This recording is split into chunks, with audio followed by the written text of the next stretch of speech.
Hello everyone, my name is Azatru, how are you, and welcome to another Star Wars Battlefront 2 video of mine, and this is yet another exploration video. So the planet we are going to be exploring today is Jakku, and unfortunately I know most of you hate this map. This is the most disliked map, I would say, in Star Wars Battlefront 2, and rightfully so. It's not an amazing map, but when I was exploring it for this video, I realised that the sound and the detail of this map is one of the best. The sound design of the creaks, the drop of metal, the sand, the wind, it's incredible, and the detail inside the Star Destroyer is some of the best details we've seen in a Battlefront map. Before we do explore Jakku, that rhymes, ignore me. So before we do, I just want to address a popular topic that has been spoken about in the comment sections of my last 4 to 5 exploration videos.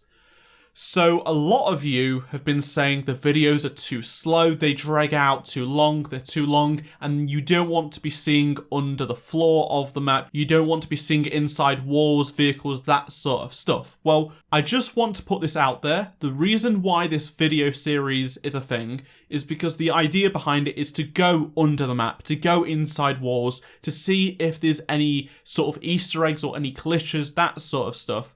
And in most of the maps, we found vehicles that should not be there under the map. We've seen little glitches here and there, and that's the excitement factor of this series. That's why I'm making a series. I want to find why there's an X-Wing on the wrong map, why there's a Rebel transport under Naboo. Things like that is why I'm making this series. So I understand some people don't want to see inside of walls and under floors, but that's the reason why I started making these videos. And some people have been saying the videos are too slow and too long. That was a change I made because people, when I first started making the series, were saying they were too short. So I've made them longer because people want me to slow things down and not rush over things. So I'm trying to find the right balance. This video might be really short or it might be really long. I don't know. I'm trying to find the balance. So please give me feedback. I enjoy getting the feedback from you. It's really appreciated because it helps me make better content. It tells me what I'm doing wrong and doing right. It's just that at this point in time, people told me it was too fast and people are now telling me it's too slow. So I'm trying to get that balance. I also had a couple of comments saying I'm doing long videos to get extra ad revenue to go over that 10-minute mark. Yet this was on a video that was 9 minutes 57 seconds long. So if I really wanted that extra ad revenue, I would have just added an extra 3 seconds in, but I didn't. I kept it under 10 minutes because there was no point to add an extra 3 seconds, okay? Just putting that out there. So I don't know how long this video is going to be. It's probably going to be longer seeing as I'm talking right now, but I hope the content you're going to be getting is adequate. And unfortunately, this map is quite a bare bones map. It's quite small, really, and there isn't loads to look at, but let's just get into it. So right here we have the radar, sphere, globe, whatever you want to call it, that was on a Star Destroyer. The Star Destroyer that we play in on this map. It's humongous and you do not realise what's inside or the scale of it when you're watching the Star Wars films until you're actually sort of inside it in this map. Let's take a break from that Star Destroyer and go all the way out and just look at this desert, this wasteland of Star Destroyers.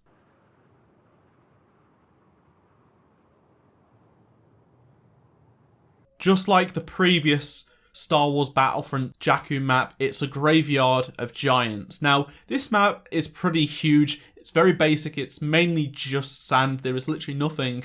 But there's some interesting stuff to look at for the Star Destroyers. So pretty much most of these Star Destroyers are unique and different in terms of their damage. Some are sort of buried a little bit. Some are not so buried in the sand. Some are missing parts of their side. Some are missing their top, their underbelly. A lot of it's sort of more intact the further you go away from the main map.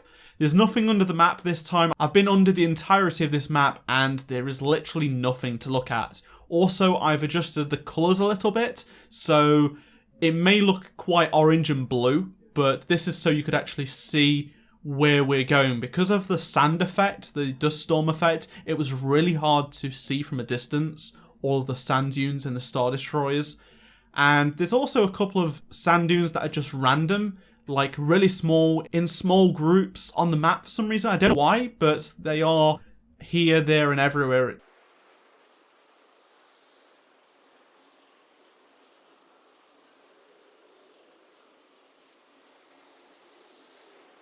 Now, unfortunately, this is not the Galactic Assault map, but to be honest, I'm not so fussed because the only difference is the Resistance transports at the end of Phase 3. And I've looked at those in previous videos, so it doesn't really matter. They'd be the same model, I'd assume. We have plenty of AT-ATs in the ground, in the sand, rusting away. I think that's pretty cool. Obviously, here we have the sonar dishes that are completely destroyed. This Star Destroyer is in a really bad state.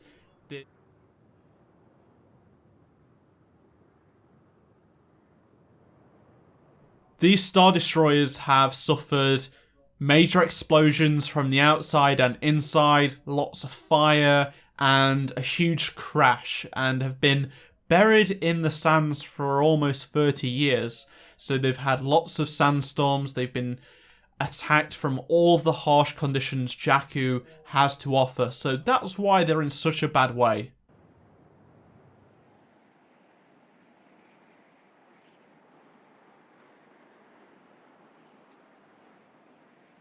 Now, one of the things I want to point out is just the detail of the inside of this Star Destroyer, because it's okay, you can have a Star Destroyer inside, which is great, but making it seem like it's not been used in 30 years and it's been burnt out and in a sandstorm, it's an extra layer of art that they have to put on, and I think they did a fantastic job. Just the way the computers look and the floors, you know, I think this is, again, one of the most detailed maps in the game.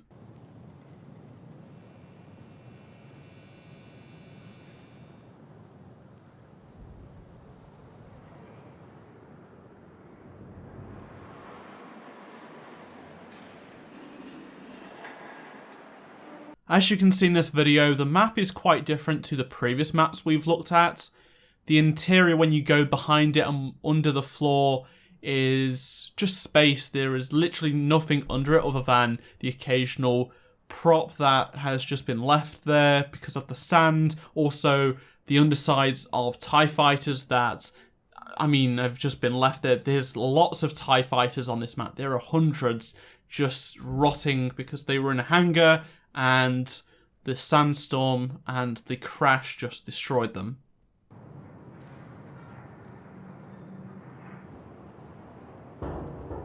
Now, in the middle of the Star Destroyer, it actually goes down really deep, and in the game, when you're playing, you can jump off and you will die as you drop into this chasm. But there's a lot of pipes, and I thought, let's go ahead and explore it, because who knows, maybe there's something down there. And it actually goes deeper than you'd expect. It just keeps on going, and eventually you get sort of this purple hue of lighting that is probably not necessarily a glitch, but just how it works. It looks kind of weird considering it's quite an orange map. There's a lot of sand still there. It's full of sand, actually. And then you have like this little section where it's sort of lighting wrong, and then it's sort of not straight. It's the only part of this area that isn't straight. And when you take a look back, it does not look right whatsoever. It's all merged and crunched up. It's kind of interesting. It's probably one of the more interesting things I found. It's sticking out of the cube that this chasm is.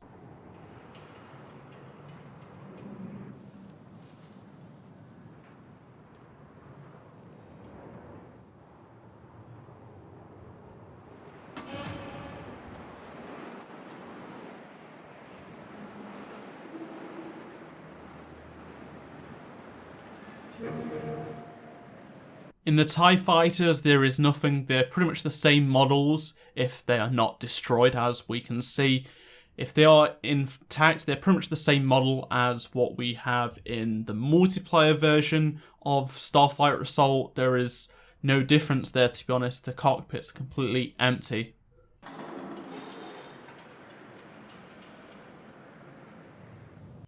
That's it for the exploration of Jakku. I will be exploring Administrator's Palace when it does come to Star Wars Battlefront 2 in a few days' time, so stay around for that. And if you are new around here, make sure to subscribe.